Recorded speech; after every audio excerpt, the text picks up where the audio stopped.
ईद के दिन जब मैंने अपने घर में ये बहुत ही मज़ेदार चटखारा बोटी बनाई तो सबको इतनी ज़्यादा पसंद आई कि दोबारा से इसको बनवाने की फरमाइश करने लगे। तो इस चटखारा बोटी को बनाने के लिए इस तरह से हमने छोटी छोटी सी बीफ की बोटियाँ ले ली थी। इसके अंदर लहसुन अदरक का पेस्ट, एक बड़े साइज़ की प्याज और नमक डालकर हमने इसके अंदर 2 गिलास पानी ऐड कर दिया है। इसको मिक्स करके इसको हम गैस के ऊपर पकने के लिए रख देते हैं।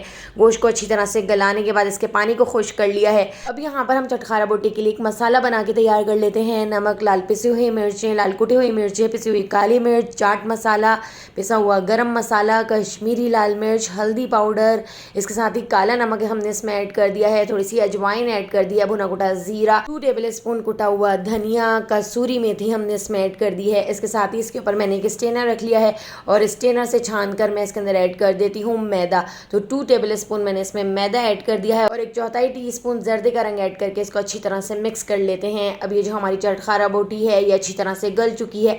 इसके पानी को ड्राई कर लिया है और ड्राई करने के बाद अब हमने गरम गरम ही इस चटखारा बोटी को इस मसाले के अंदर ऐड कर देना है ताकि ये सारा मसाला बोटी के ऊपर अच्छी तरह से कोट हो जाए।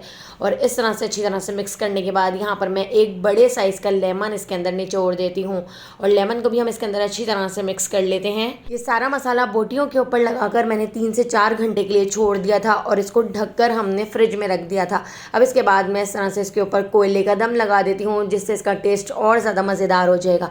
और उसके बाद हम इन चटखारा बोटियों को इस तरह से ऑयल में फ्राई कर लेते हैं। मीडियम फ्लेम पर हमने इनको इतना फ्राई कर लेना है कि इसके ऊपर अच्छा सा कलर आ जाए। तो देखिए यहाँ पे हमारी चटखारा बोटियाँ बनकर तैयार हो चुकी हैं और ये खाने में बहुत ही ज़्यादा टेस्टी हैं। एक बार आप अपने घर में बकरा ईद पर इसको ज़रूर बना के देखिएगा, घर में सबको बहुत पसंद आएगी। आने वाली वीडियो तक मुझे दीजिए इजाज़त। अल्लाह हाफ़िज़।